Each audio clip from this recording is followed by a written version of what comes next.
Hey, welcome to Kitchen Table Conversations with Multicultural Family Hub. I'm Chessie, And I'm Andre.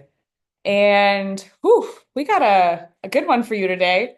I woke up with some big David Bowie hair, and I feel like I'm gonna channel that today because I feel like there's lots of like big things moving through. So Big hair day. it's a good big hair day.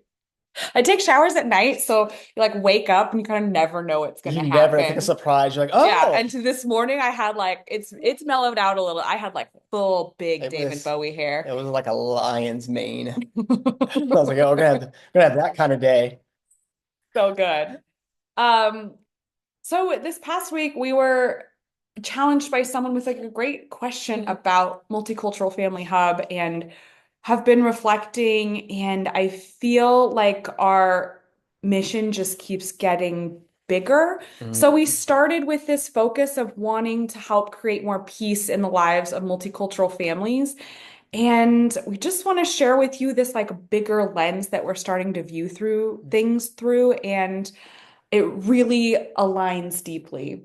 Mhm. So this morning, I'm like half wake, half sleep.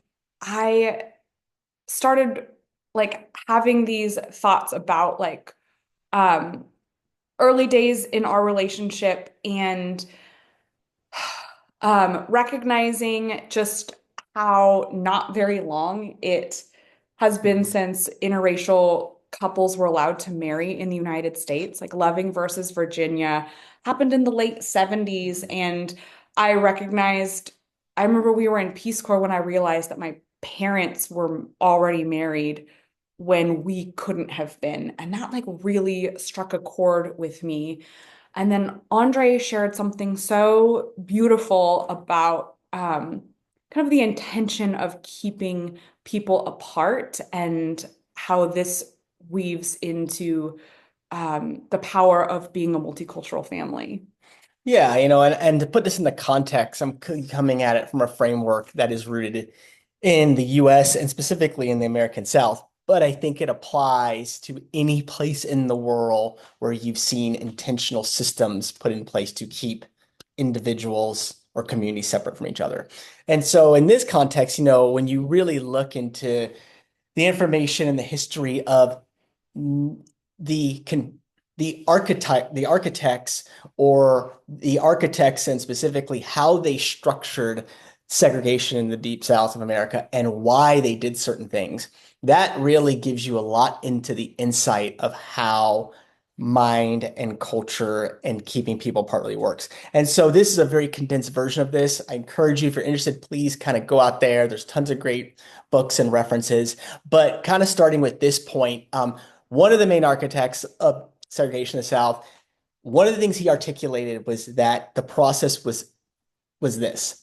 If we are able to keep them separate, then the othering, the shaming, all of those things will naturally occur, and we won't have to teach people to do that. However, they said if they live together, if their kids go to school together, if they live in the same neighborhoods, then eventually they will become friends, and some of them will fall in love. And those that fall in love may have kids. And at that point, it will start to dismantle the whole system of segregation. So they knew that in order to uphold this abhorrent, harmful, hateful system, that the only thing they had to do was create the system that convinced people to stay apart from each other. Once people got together, the thing could not exist. It couldn't sustain itself. People will become friends, people will develop partnerships, people will fall in love, and some of those people may have kids. And once those kids come into the world, your whole philosophy, your whole system of othering and segregation cannot survive. So that's a good starting point in terms of if we walk it back down the line and where we are now and why we feel like this is the most important work we can do. Gets me every time. Um, and so when we started this, we were thinking because there is between cultures Yeah. in general, right? There is tension because you do things differently. You are raised to think differently about money, about family, about friendships, about relationship, about food, about what's good, what's bad. And so there is naturally there is tension within the relationship. And when we say naturally, keep walking even back, like go back to, when we were all residing in different tribes, you didn't know what that other tribe across the hill was going to do. You didn't know if they were peaceful, if there was going to be a raid. You didn't know how things were going to go. So there is this. I don't want to say that it's natural, but it's come from years and years and hundreds of thousands of years of having to have your first instinct kind of be like Suspicious. suspicious That's until I know different. it's not. Anything different, go back to, when we're in tribes, anything different could be a threat that could wipe out the whole thing. And so I still think the overculture that wants us to continue to separate understands that all it has to do is tap that deep Mhm. evolutionary thing. If I can touch it once, then it lights up the whole brain because it's in there. It's like, oh, whoa, here's all the reasons that that other culture could be a possible threat. And my mind can create millions of them. All of our minds can. Yeah. Yeah. And so we have that like within a Yeah. relationship, right? Because we naturally have like the other of different cultures. There is tension. And so believing that peace on a larger level starts in our homes and to create a peaceful home environment. And I am not talking kumbaya. Our Hey, family is there's nuts. They nothing. are Yeah. bananas. Yeah. Let All of us. Like just on We Friday wake night, up the entire neighborhood every day. yeah, every day. Every day. We're like roller skating in our house with sequins on. I mean, it just is like just a lot of life and vibrancy and Yeah. loudness. And so when I say peace, I mean peace within ourselves, that it's like I am calm and regulated enough to allow my children to be exactly who they are. Mhm. And I am calm and regulated enough to let my partner do that thing that makes me feel bananas. Wipe those tables. Go. That's an old podcast. Go check Oh, it out. yeah, go back to that one. Yeah. Wiping sinks. Yeah. And so when I say peace, I mean that. And because we are bringing different cultures, there's different expectations, right? Mhm. So it is this other layer to cultivate peace because you need more space, more curiosity, more saying like, oh, that's a different way of doing it. Yeah. Um, and I think that this plays into like such a larger narrative of this like moment in time where we are at in history, where there is the the way that we other can be so fast and so global, Hmm. right? Where we can see it on Facebook and on Instagram, and we can send our messages of othering very quickly, um, versus being able in our homes to have conversations with this person that I love that Hmm. has such a different experience of life. And the questions that I have um, might not be politically Hmm. correct. The questions that I have, I don't know how to ask them. Hmm. And it is this really beautiful, safe container. And Andre has, he'll say, that's an in-house question. And we have like really candid conversations about like his experience of the Black community in the South. And I should even say like immigrant community in the South, like Hmm. so many different experiences that we can safely have in our home and really get to know one another and the nuances Hmm. so that we understand. And it just, I feel like it has these like rippling effects of becoming more and more open. And Hmm. same thing I would say with you. I was thinking about we've lived in this like rural, predominantly white mountain community for almost a Almost a decade. decade. Yeah. And some of your experiences within that.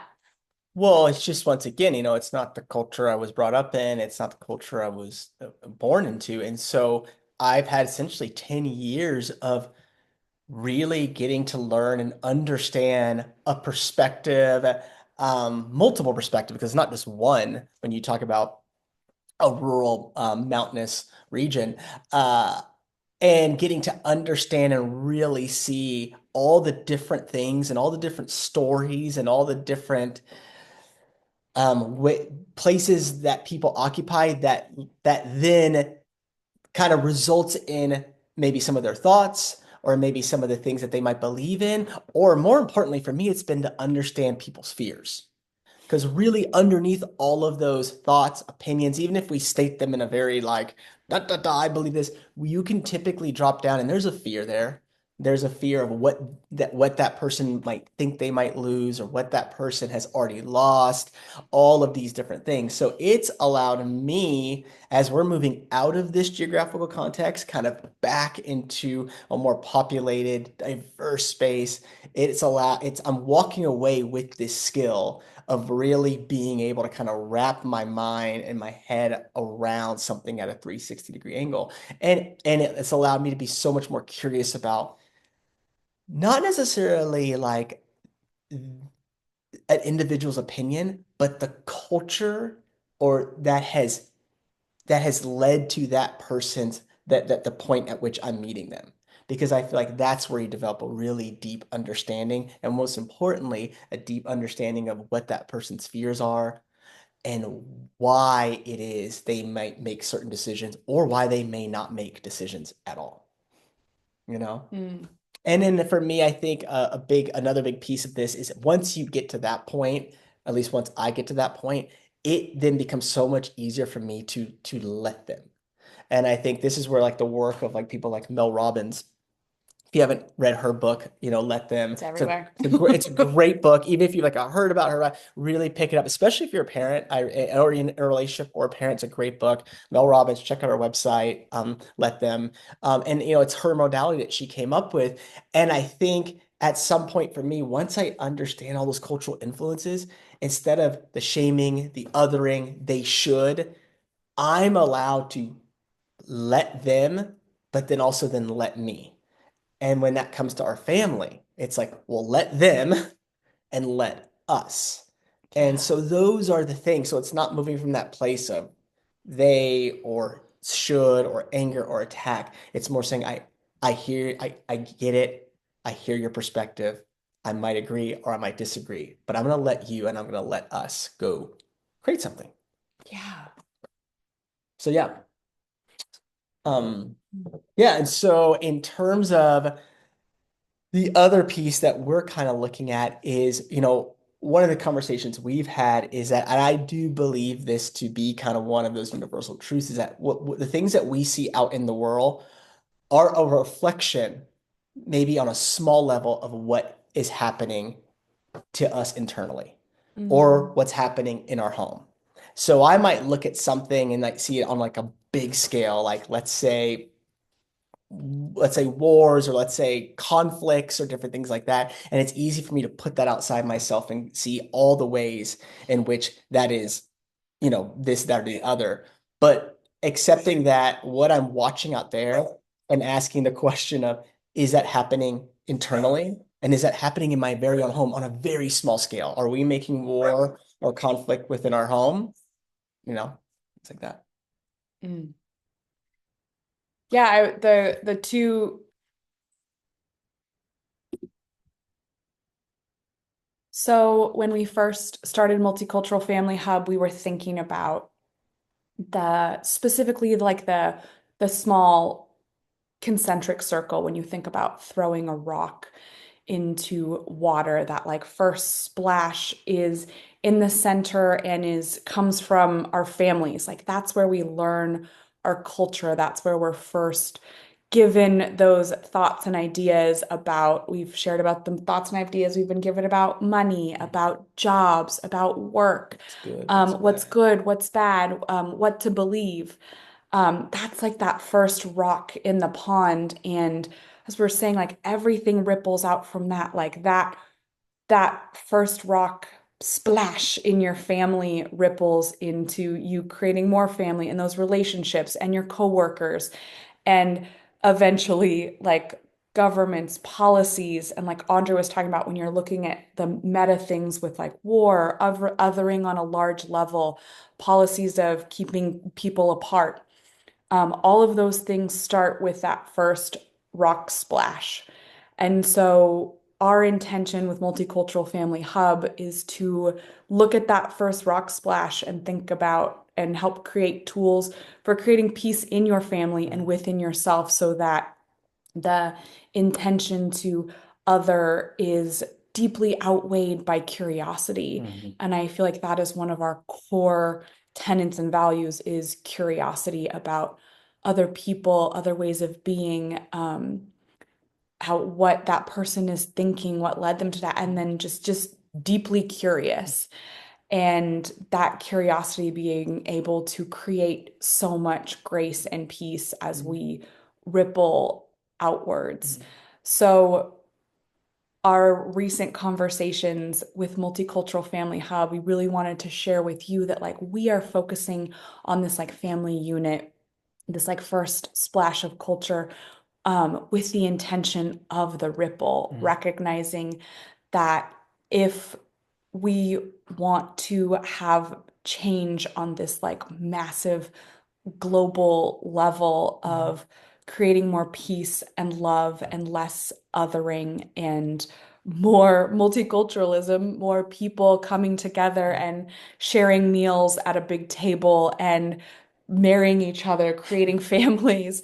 We want to create just more of that. It all starts here. I think about the Mother Teresa quote. She was, I might butcher this story, but this is the gist. She was offered the Nobel Peace Prize and she refused to go receive it. And I believe that her response was, if you want to love well, like stay home and love your family. Mhm. And that we want to get so big so fast. And I feel like I've had um ooh, like a semi-broken heart for the world my whole life of Mhm. just like wanting